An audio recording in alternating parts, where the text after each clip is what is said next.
Today I want to show you how to know which adjective ending to use instantly, or more precisely, how to develop this skill, because you can't know instantly unless you've actually learned this and practiced it.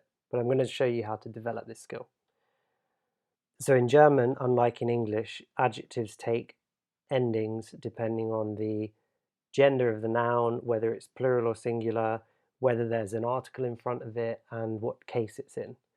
So you can have, ich habe zwei neue Bücher, I have 2 new books, mir gefällt das grüne Auto, I like the green car, das ist ein cooler Song, that's a cool song, wo sind die anderen Leute, where are the other people, sie singt ein schönes Lied, she's singing a nice song, heiße Suppe mit frischem Brot, hot soup with fresh bread.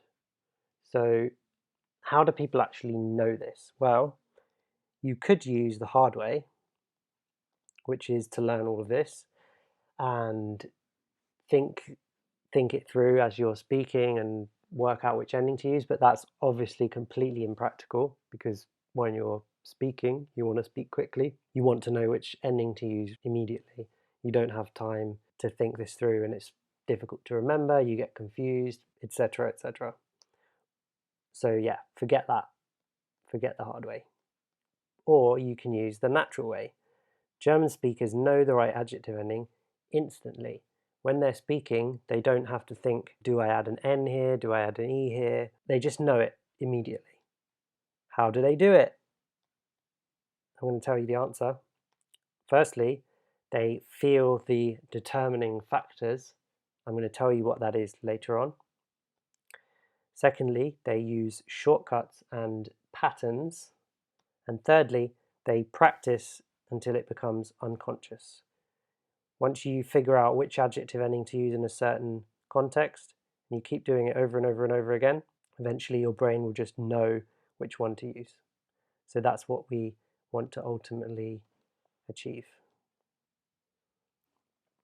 Which factors determine the adjective ending? Well, there's case, nominative, accusative, dative, genitive. There's gender, masculine, feminine, neuter, plural. I know plural is technically not gender, it's number, but in German it kind of acts like gender, so that's why I've listed it there. And article, whether it's a definite article like der or dieser, an indefinite article like ein, mein, dein, and so on, or whether there is no article like hot soup that has no article. So you need to get into the habit of feeling the determining factors. If you speak English, you won't be used to doing this because you only have to pay attention to things like number, so whether to say bottle or bottles, person, so you need to know whether you're saying I and then you just use the normal form of the verb, or he and then you need to add an S to the verb. I see, he sees. So in English we're only used to paying attention to person and number, things like that. But in German, you have to pay attention to a lot more. So you need to get into the habit of always being aware of these factors and feeling them. When I say feel them, I mean you kind of, it's almost like a certain color or a certain feeling. I'll give you some examples. So all of these sentences here, ich habe einen Baum, I have a tree. Ich habe ein Brötchen, I have a bread roll. Ich habe eine Biene, I have a bee. All of them have something about them which is kind of accusativeness, like something is happening to these objects. I imagine it as kind of hitting them. That's why I've put the swords, because it's like quite an aggressive thing. You're like accusing that object. You have the object. You're kind of, I imagine like hitting the object and then it kind of turns red. That's why I've colored them red. So all of these things are accusative. All of these, das ist eine Frau, wo ist meine Schwester, ich liebe diese Musik. All of these things are feminine. So I imagine some kind of feminine feeling about them. For these examples, ich liebe das Buch, I love the book. Dieser Tee schmeckt gut, this tea tastes good. Diese Party ist geil, this party is awesome. All of these three have a definite article in front of them. And a definite article is a very solid thing. It kind of protects the adjective endings behind it. You'll see what I mean later on. And so yeah, for these three I have like a definite feeling. For these ones, auf dem Tisch mit der Frau vor dem Museum, for these they're dative, they use the dative case, so I'm imagining a kind of certain dative-y feeling, like a color almost. That's why I've put these little emojis and colors, because it's like you need to become aware of these feelings and kind of have them in your head instantly. Like every time you hear a word, you need to feel, is this feminine? Is this accusative? Is this definite? Yeah, I hope that makes sense. So this is a special adjective machine which I developed, which was made in Germany. And this is how it works. So say you have a sentence like this, and you want to say, I have a new car. Ich habe ein neues Auto. And you don't know which adjective ending to put on. So what your brain is doing is you think, okay, Auto, I know that it's das Auto. And it's indefinite because it's ein. And I'm accusing the Auto. I'm like hitting the Auto. So what does that entail? Well, all of those things go into the machine. And then your brain does magic and out comes the answer. Ich habe ein neues Auto. Or another example, das ist mein kleiner Bruder. Well, we've got Bruder, which is masculine, der Bruder. It's indefinite again because it's mein. It's not der Bruder, it's mein Bruder. So this requires a different set of endings. It's nominative because I'm just naming my brother. I'm not hitting him or anything. So the three things go into the machine, the magic happens, and then the answer emerges. Das ist mein kleiner Bruder. That is, or this is my small brother. My small brother? My little brother. Or, wir fahren mit den anderen Leuten. So we've got plural, Leute, definite, den, mit den. The reason it's mit den is because Leute is plural and mit takes the dative. Dative plural is den. And all of these things go in here. The magic happens. And aha, it's dative plural. So dative plural is easy. We just add n's to everything. Wir fahren mit den anderen Leuten. Now, I'm going to explain that more later on, like how to actually do it. But let's look at the possible combinations. There's three articles. There's der, definite, ein, indefinite, and none. There's four genders, masculine, feminine, neuter, and plural, which behaves like a gender. And there's the four cases, nominative, accusative, dative, and genitive. So if you multiply those together, you get 48. Actually, there's 44 because ein cannot exist across all four cases. You can't say one cat's, and that occurs in nominative, dative, genitive, and accusative. So that makes it 44. So there's 44 different combinations of these things. But it's not as bad as that because 11 of those are E, 22 are EN, 5 are ER, 4 are ES, and 2 are EM. So you're mostly just deciding between E and EN and then making sure none of the weird cases apply. So earlier I talked about shortcuts and patterns. Noticing patterns and using shortcuts will reduce the mental load significantly. So an example of a shortcut would be if the definite article is unchanged and the noun is singular, the adjective ending is E. This sounds a bit complex when it's worded like that, so I'm going to show you some examples and then it will make sense. But this rule applies 100% of the time. So if the definite article is unchanged and the noun is singular, the adjective ending is always E. Let's look at some examples. Ich sehe das kleine Kind. I see the small child. So it's das Kind, and here it's accusative. Ich sehe das Kind, but it's not changed from the nominative, and it's in singular. It's not die Kinder, it's das Kind. So there's only one child. The article is unchanged, so we add an E.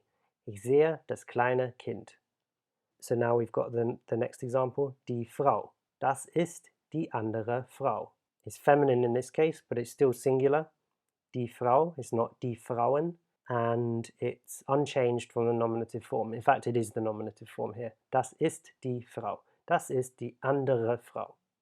Baum is masculine, der Baum, so it's der große Baum. It's not die Bäume, plural, it's der Baum. Der große Baum ist schön. Article unchanged, singular, so we just add an E. Next example. If the definite article has changed from nominative to a different case, the adjective ending is always en. Let's look at some examples. Ich sehe den großen Mann. Normally it's der Mann, der große Mann, unchanged, but in this case, it's the accusative case. Ich sehe den großen Mann. So die and das don't change for the accusative case, but der changes to den. Because the article has changed, it kind of triggers something, and the adjective ending afterwards is then en. And this applies in every case. So if you see an article which has changed due to case, whether it's dative, genitive, accusative, if it's changed from the nominative form, then the adjective is en. Ich sehe den großen Mann. So you would say, das ist der große Mann, unchanged, but ich sehe den großen Mann. And remember, for feminine and neuter, they don't change in the accusative case. So it would be, das ist das kleine Kind, ich sehe das kleine Kind, as in the previous example. Auf der hohen Mauer. So it's die Mauer, the wall, and on the high wall, auf der, normally die Mauer, but it's changed to der because of the auf, it needs the dative case. Article is changed, adjective ending en. It's kind of triggered it. Auf der hohen Mauer. Or here, der Bahnhof, zu. Zu always requires dative. Zu dem anderen Bahnhof. Because it's der Bahnhof, it's changed to dem Bahnhof, zum anderen Bahnhof. Example 3. If there is a definite article and the noun is plural, the adjective ending is always en. For example, ich sehe die großen Männer.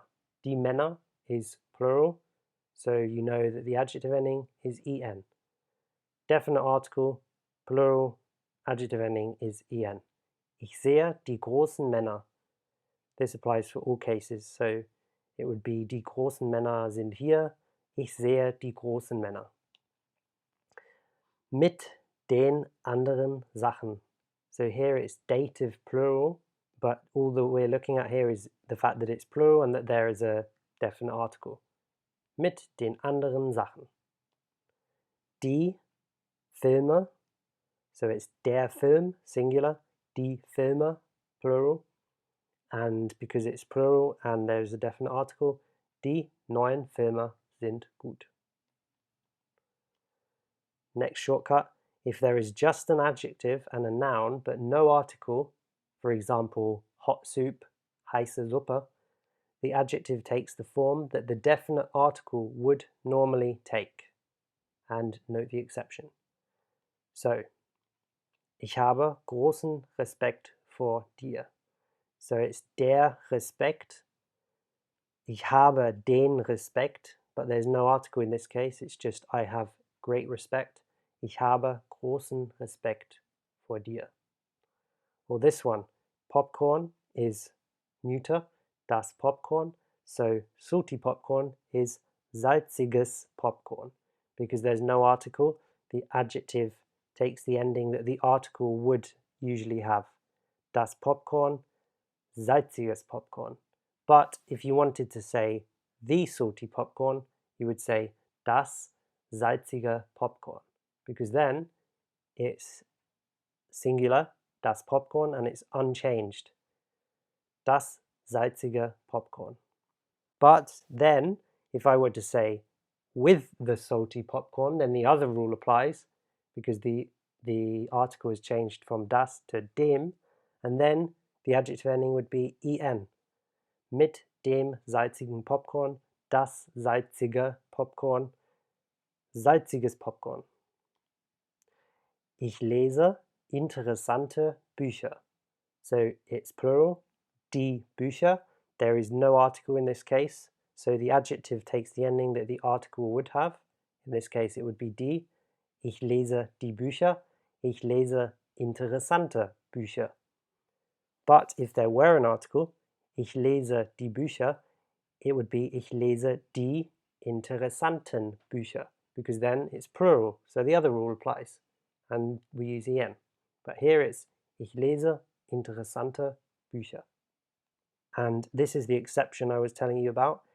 Ich liebe den Geruch guten frischen Brotes. I love the smell of good fresh bread. You would expect it here to be an S because it would be des Brotes, so you would expect an S, but in this case it is an N. This is just an exception for masculine and neuter. This case doesn't really occur very often, so you don't need to worry about it, but just be aware that it's there.